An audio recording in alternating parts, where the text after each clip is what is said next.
Before we begin this podcast, I'd like to let the audience know that due to a technical glitch that was solely my fault, I ended up deleting the file from the podcast that we recorded today, and therefore the audio from this podcast will not be the scintillating clear audio that you are used to. Instead, we're going to be using the audio that we pulled from the video from the Zoom call that we did. And therefore, I want to apologize ahead of time that this particular episode is not going to maintain the same standards that the Eternal Ethics podcast has become known for. So I apologize for that. But hopefully, please God, next episode, we will not make that same glitch and the audio will be fantastic. So I hope you enjoy this. And again, apologies for the poor audio. And as always, my email address is rabbiwolbe@gmail.com. We are up to chapter 4, Mishnah 15. Rabbi Elazar ben Shamua Omer. Rabbi Elazar, the son of Shamua, says. Now, because there were several Rabbi Elazars, it has to identify who the father was. So what did he say? What was his axiom? What was his aphorism? Let the honor of your students be as dear to you as your own honor. And the honor of your fellow, of your colleague, of your peer, that should be as the reverence of your teacher. And the reverence of your teacher should be as the reverence of heaven. So he's telling us we have to upgrade our respect, our honor, our reverence for our students, those who are beneath us, so to speak, our peers, and of course, our teachers that are above us. Now, Rabbi Elazar ben Shamua is one of the 5 students of Rabbi Akiva who populated the world of Torah after the death of the original 24,000 students. And we've met almost all of them in Pirkei Avos. Again, we know the story. Rabbi Akiva, in the times of the Hadrianic persecution, about the 120s, 130s, he develops the largest academy of Torah students in the world. And over the course of several weeks, they all die in a plague. And he is left with exactly 0 students. And undeterred, he heads south and he finds more students, and he develops 5 special students who go on to teach Torah to the next generation, each one of them being great heroes in their own right. One of those students is Rabbi Elazar ben Shamua. And remember, we spoke about this several times. The Romans had banned the conference of smicha, of rabbinic ordination, on pain of death.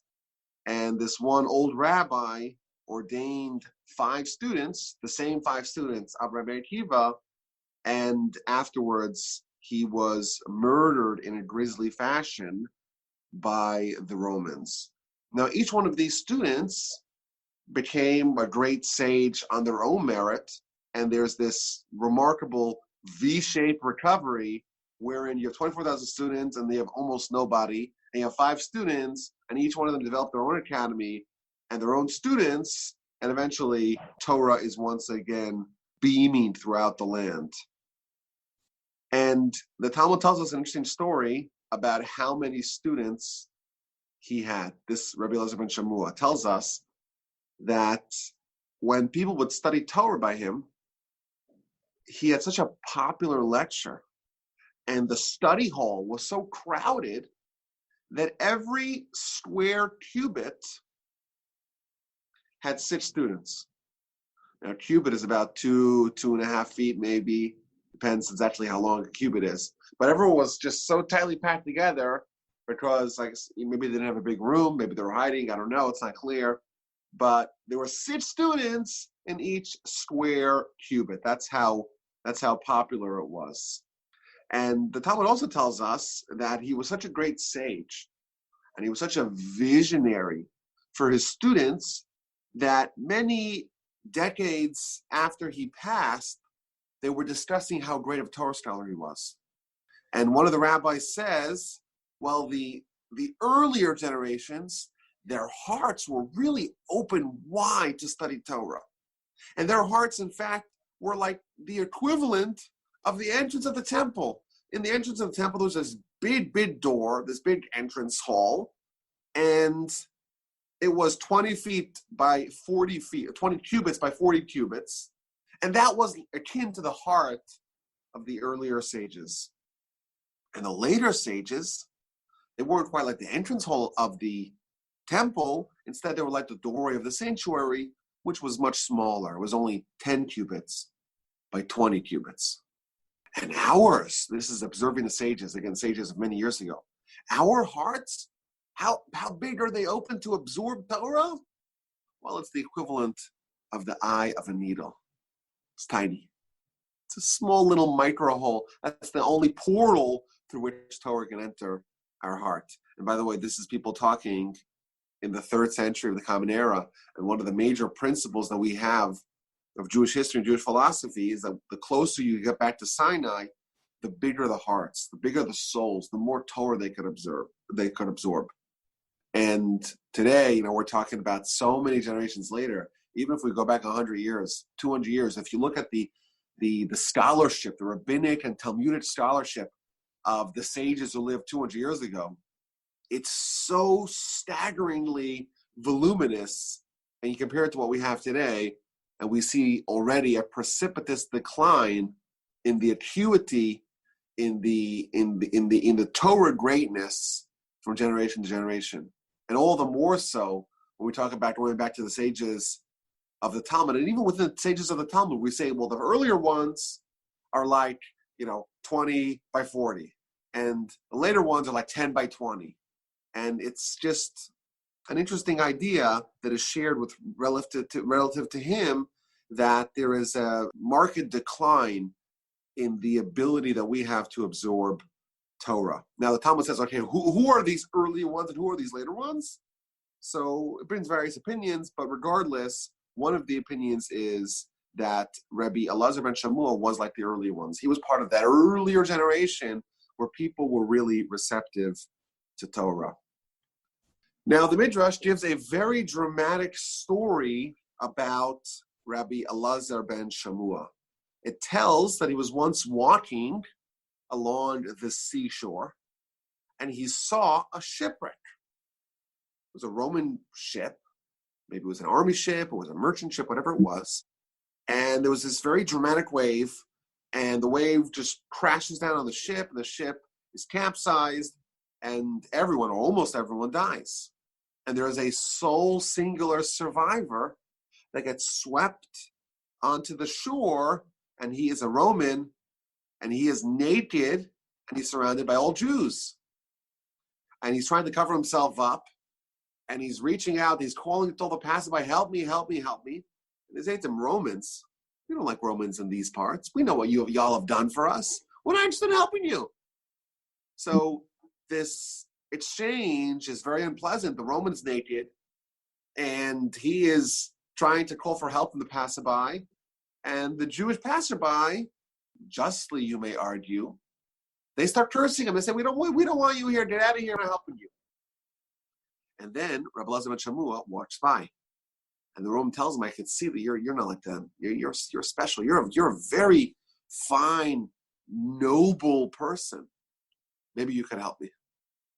So the great rabbi is wearing a bunch of layers of clothing, and he pulls off one of his layers and gives it to the Roman, and brings the Roman to his house, and feeds him, and gives him money, and accompanies him on his way home. That's the story. And what would you know? Turns out that Roman, many years later, becomes politically active and is involved in the political upper echelons of Rome and becomes the emperor. And when he becomes the emperor, he has this vendetta against those Jews, and he makes these horrible, horrific decrees against the Jews. And of course, the rabbis have to nominate someone to go lobby their case to Rome to annul those horrific decrees, and they send Rabbi Elazar. And he walks into the room, and he's like, oh, I know you. But initially, they have this exchange. He tells him, well, is the Torah true or is the Torah not true? Of course, the rabbi says the Torah is true. And he says to him, well, if the Torah is true, doesn't the Torah say that you have to be kind to strangers. And even if you have someone that is not someone that part of your tribe, someone you're associated with, you have to greet them with food and water in the event that they're needing. And therefore, the Jewish people that didn't provide that hospitality to me, they're guilty of capital crimes. They have to be killed. And the rabbi calmed him down. He assuaged him. And he said to him, yes, nevertheless, it's okay to be a little bit merciful. And eventually he gave him lots and lots of lavish gifts, and he rewarded him handsomely, and he annulled the decree. Now, Rabbi Elazar ben Shammua lived a very long life. He passed away at the age of 105, and even today that's a pretty long life. And the Talmud, in the book of Megillah, page 27a, the Talmud lists a bunch of rabbis that lived long lives, and each one of the rabbis who lived a long life, their students, they inquired as to what merit did they have to have such a life of longevity. So, for example, they asked Rabbi Zakkai, why did you live such a long life? And he says to them, well, my whole life, I made sure whenever I went to the bathroom, it was far from where I prayed and where I studied. And I never gave embarrassing nicknames to my friends. And I never refrained from reciting the Kiddush, the prayer that we use to inaugurate or to kickstart the Shabbat. I always said it with wine. And in fact, even when we were very poor, we sold our last belongings to buy wine so we can make Kiddush, we could honor God and honor his Shabbat. And the Talmud gives a postscript to the story that because of their commitment to always honor the Shabbat with wine, the Almighty enriched them. And when he died, when his mother died, she left him with 300 barrels of wine, which was obviously an appreciating asset that was worth a lot of money. And when he died, he left his children 3,000 barrels of wine. So they made off pretty well. And that's in the merit of their commitment to always doing the Kiddush with wine. And then it says that the students asked Rabbi Elazar ben Shammua, the author of our Mishnah, what merit did you have to live such a long life? So he responds, I never used the house of scholarship, the Beis Medrash. I never used it as a shortcut. If you want to get to the other side of the shul or to the other side of the Beis Medrash, sometimes the fastest way is to just cut through where you study. But that's, of course, not an honorable thing. We don't want to degrade the place where we study Torah and make it the place that we use to shave off a few minutes from our commute. I never did that my entire life. And I also was also very careful. Whenever I would go to the lecture hall, I would not climb over people to get to my seat. People used to sit on the floor. And if you wanted to get to your seat, you would have to climb over people. So the only way to avoid that is to come on time, or to come even a little bit early. And I made sure I always came early to the lecture hall, so that way I would not have to subject others to the indignity of having people climb over them. And also, finally, the Talmud goes on to list a whole bunch of rabbis and how long they lived long lives, and their students inquired, why do you live long? And each one of them gave the reasons for their longevity. Now, it doesn't seem to, there doesn't seem to be a common denominator in all these stories. If you were to read these stories, you'd say, okay, I could discover the secret to a long life. This is it. It's the Talmud, after all. It's not just telling us useless information. It's telling us relevant information for us. All these rabbis live a long life, and they're able to identify. They were so capable. They knew so much Torah. They were able to know the exact reason why they lived a long life. So all I need to do is follow their instructions. The problem is that everyone's instruction is different. What does making sure that you have wine for Kiddush have to do with not using the Beis Medrash, the place we study Torah, is a shortcut? They don't really have anything to do with each other. So our sages tell us a very deep insight. There is a common denominator with all of these attestments of the reason for long life. All of them begin with the following words: Miyamai, my entire life. Each one of these sages found the one or two things that they always did, one or two customs, whatever it is. It's a good custom, a good practice, a good behavior, and they did it unfailingly. From the day they were born, from the day they have enough intellect to figure out what it is that's right and what's wrong, they stood by their principles, they stood by their values, they tenaciously maintained their good, their proper behavior. They never once went away from it. And the insight is, and we'll explain what the insight is, but the insight is that when someone has a good character trait, it doesn't matter what it is.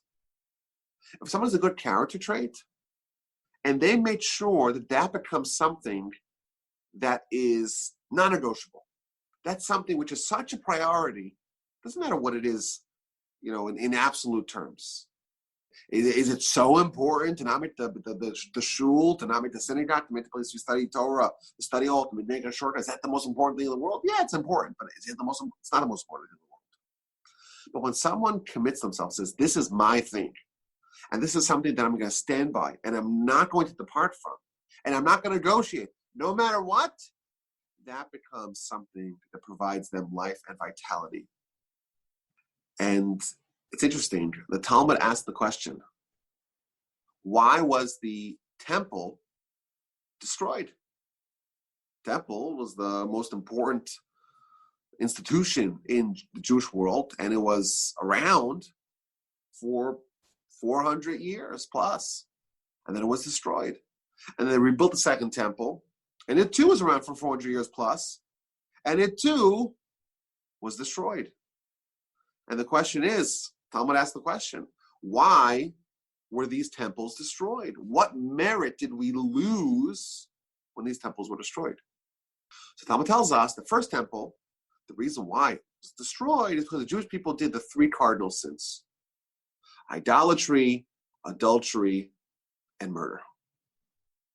Jewish people, they committed the most grievous crimes possible, and consequently, they lost the divine protection, and that allowed the Babylonians to come destroy the temple.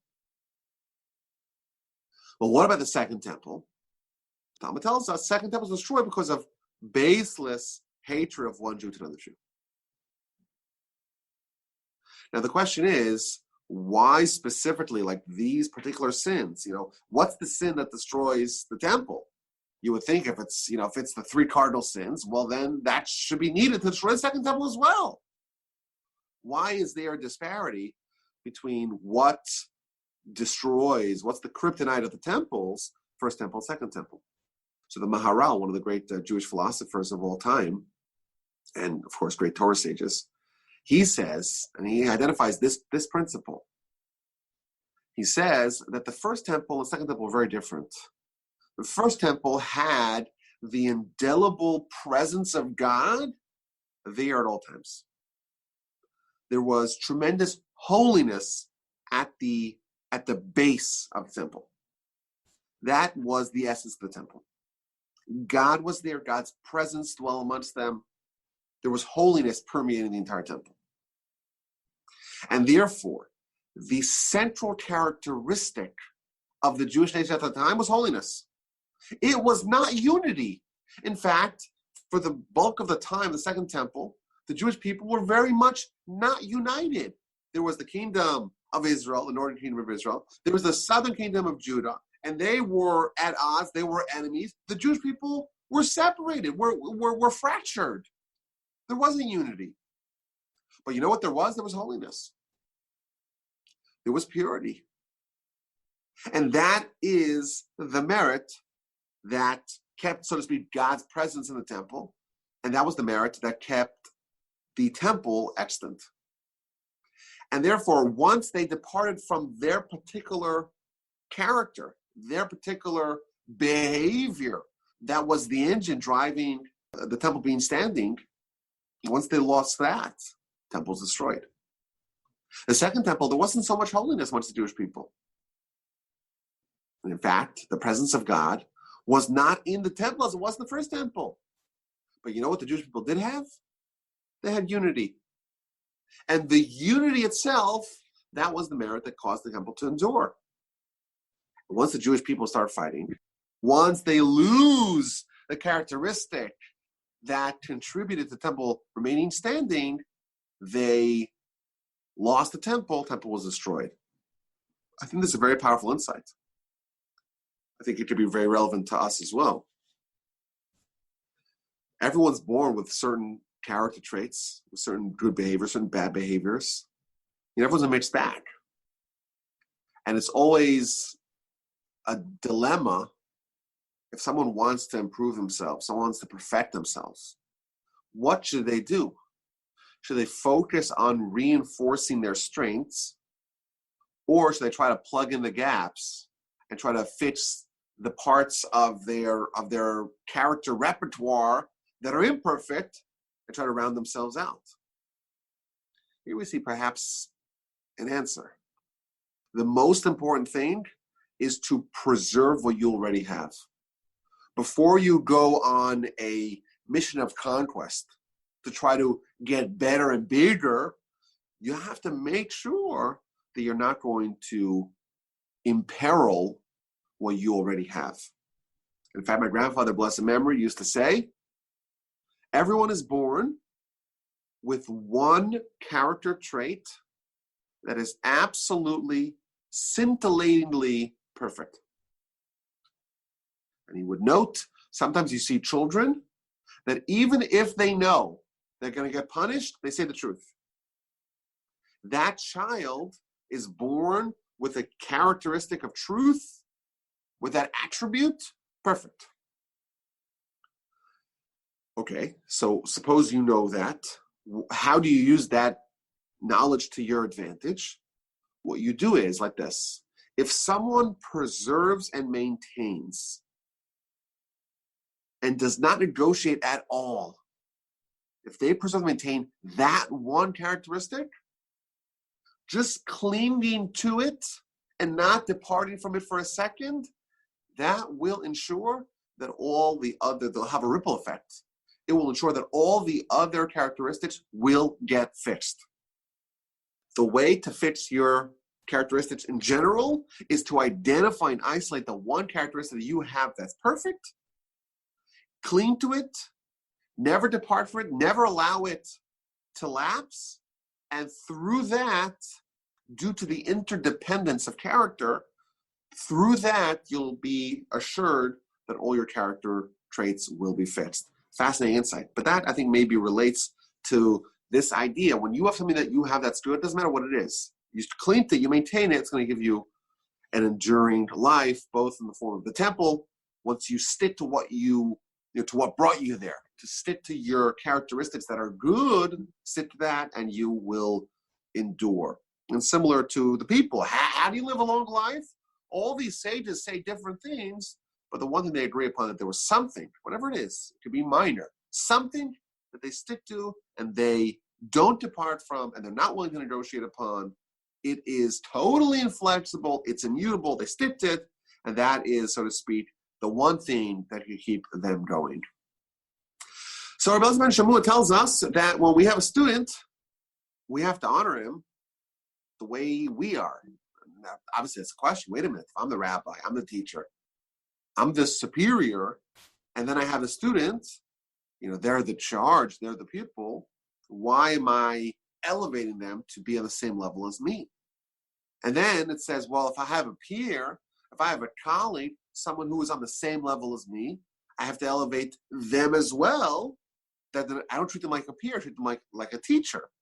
And if I have a teacher, if I have a rabbi, even though a rabbi I'm certainly going to give more honor to, but I have to record them. I have to upgrade them as well and accord them the same respect, the same reverence that I give to God. So all the commentators trying to figure out what exactly is going on, what's the rationale for this. So I saw one insight that I think is very useful, very powerful. The Ruach Chaim, or Chaim Volozhiner, tells us that this is not telling us that we should accord a person more honor than they deserve.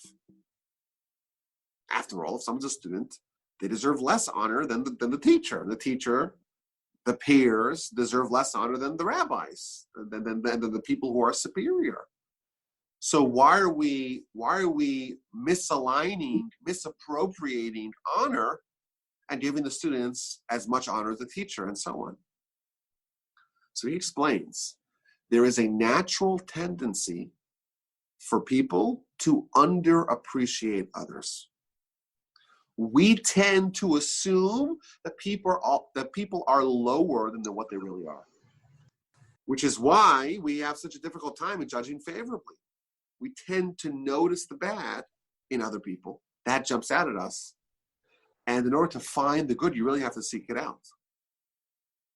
Loving your fellow as yourself is a big challenge because we tend to see the bad that really surfaces of other people, but the good you really have to investigate to find it. So what this is telling us is, this instruction is to try to correct for the normal tendency that we have to underappreciate people and therefore to give them less honor and less respect than they are due. To correct that, we're told you have to always give people more.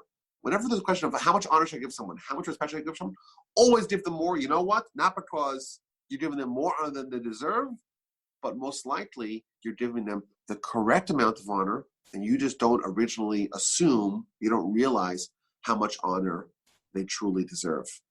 It's a fascinating insight. I think that it extends more broadly to our lives. You know, we live in a society and we are surrounded by people. And there's a natural tendency, this is found in other sources as well, we are predisposed to only notice the bad in other people. When someone does something bad, you see it right away.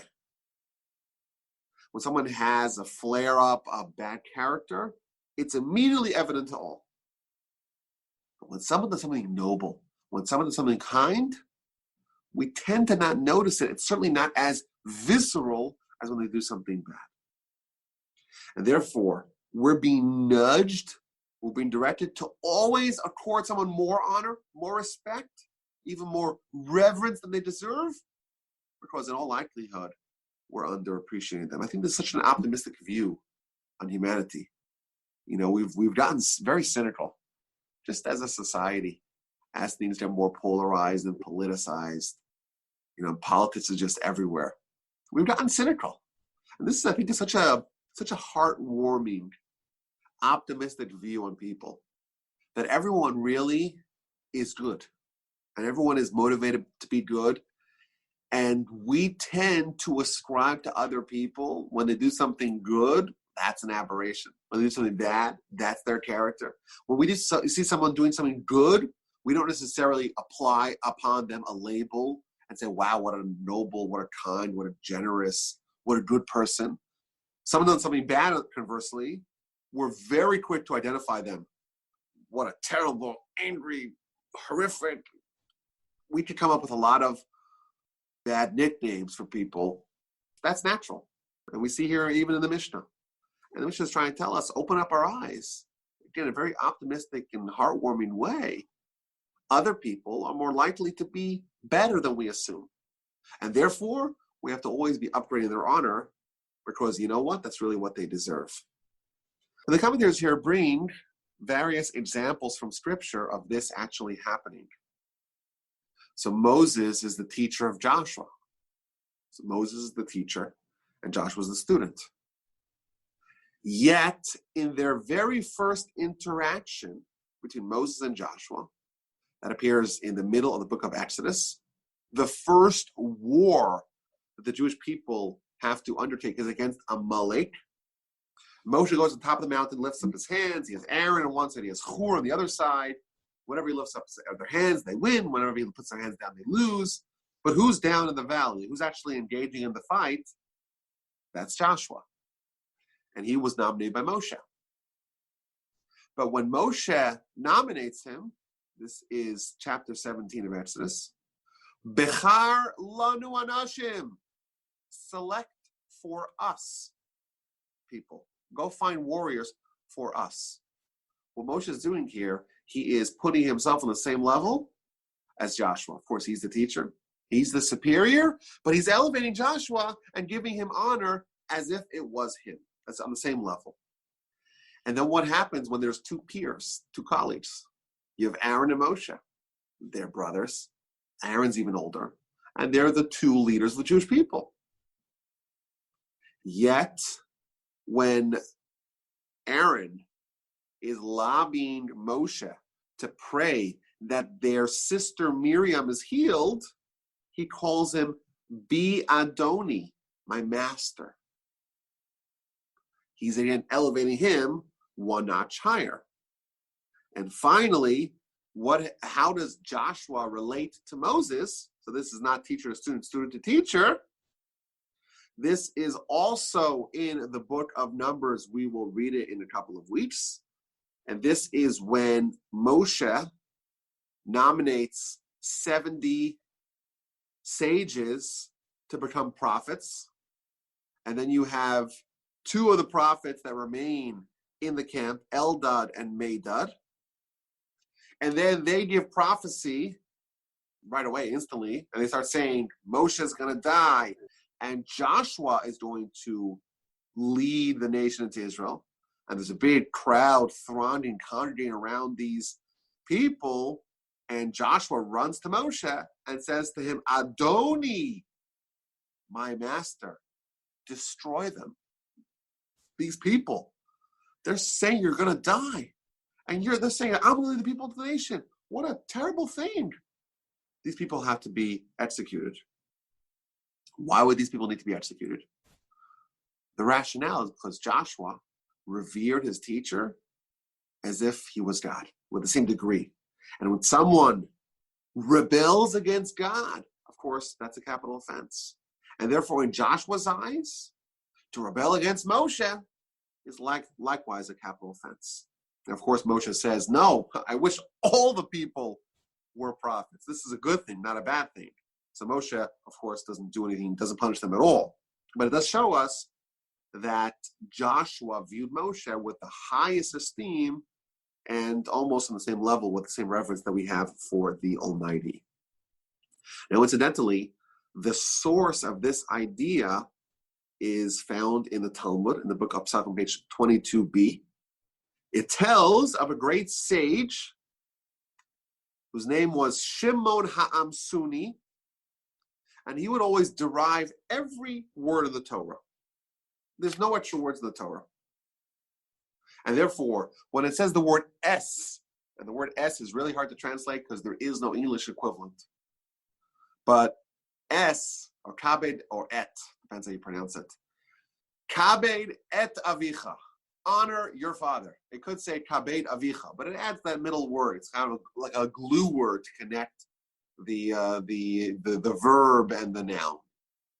So I'm not a philologist. I don't know exactly what it is in past participle, but it's a word that only appears in Hebrew, and it's like an extra word.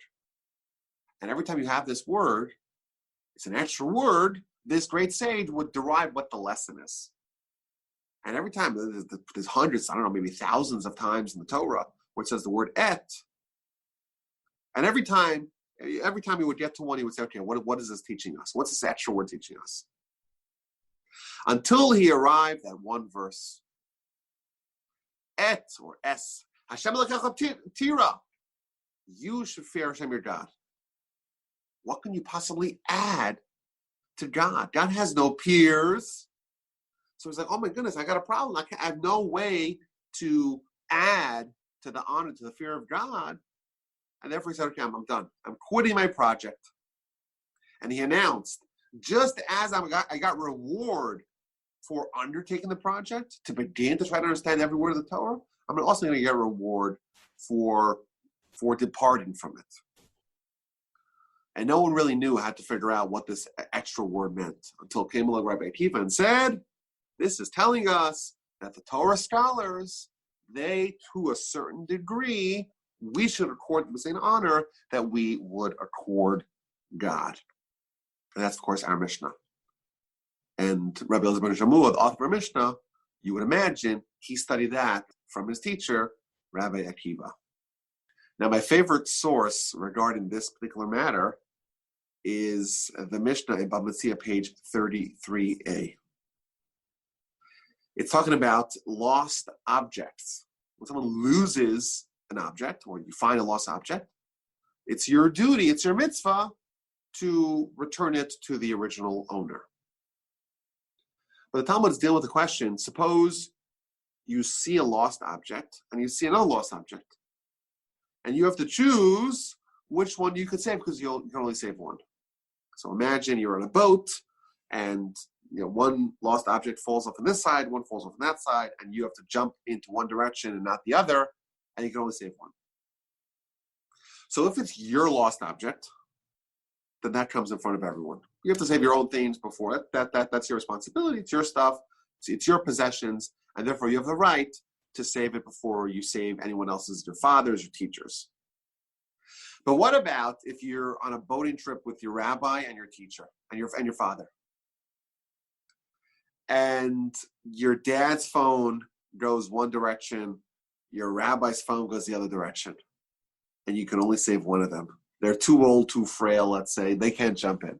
So you have to make a split-second choice. You have to jump in one way or the other. Which one gets precedence? Of course, your father. It's your father. You have to honor your father. Your father brought you into this world.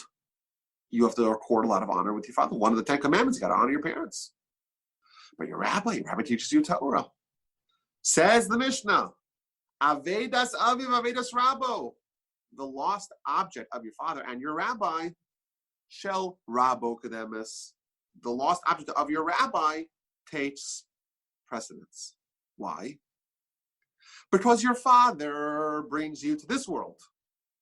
And your rabbi who teaches you Torah, he brings you to the next world. And which world is more important? The temporary, ephemeral world that your father brought you to? Or the permanent, spiritual world that your rabbi brings you to? Of course, the permanent, spiritual world is even more important than the world that your father brought you to. And therefore, both these people, they're both people that are helping you get into worlds. But you know what? We have to evaluate, we have to judge which world is more important. The world of your rabbi, the world that your rabbi brings you to is more important, and therefore you have to have more affinity to him. I was thinking, the source of honoring your rabbi and having reverence for your rabbi, and the source for honoring and fearing your parents are both juxtaposed to honoring and fearing God. It seems like the message is that, of course, God brought you to this world. And God, hopefully, we hope that the Almighty is going to bring us, going to usher us into the next world. But the Almighty has partners in those endeavors. And of course, your parents are the partners with God to bring you to this world. And those who inspire you spiritually, those who teach you Torah, they are the partners with God to usher you into the next world. And because your rabbi brings you to Olam Haba, to the permanent world, that is, he is worthy of more honor than your father. Very interesting insight. So this is the teaching of Rav Elazar ben Shamua, again, one of the sages who rebuilds Torah after the devastation of the Hadrianic persecution, student of Rabbi Akiva. He had a study hall. He lived a very long life. And he's teaching us to accord honor to our students, to elevate them. He's teaching us to, when we have our peers, to elevate them as well. He's teaching us to elevate our teachers. He's always teaching us to elevate the honor of others. And we could maybe speculate. The Talmud tells us that Rabbi Akiva's 24,000 students, they died. They died in a plague. Why did they die in a plague? The Talmud book of Yevamos tells us that they did not accord each other sufficient honor. And these were righteous people. These were great sages. But they didn't give each other enough honor. And then we see the next generation. Rabbi Akiva, he loses 24,000 students, and he moves on to the next generation. And one of them is Rav Elazar ben Shamua. And he's teaching us the way to avoid the mistake of his predecessors. And the way to make sure that you're always giving people enough honor is to give them more honor than you think they deserve. And you know what? Then you'll do a good job. So it's very, very powerful. I think also a very topical, germane insight for our times to always try to give people more than they deserve. And you know what? In all likelihood, they are deserving it. And what is the worst thing of giving someone a little bit more honor than they deserve? When someone withholds honor from someone else, we see what it did to Rabbi Akiva. It is quite destructive. And therefore, we should make sure that everyone that we encounter, we give them not only what they deserve or what we think they deserve, give them even more honor than they deserve, and then we are assured that we're giving them at least the minimum requisite amount that they deserve.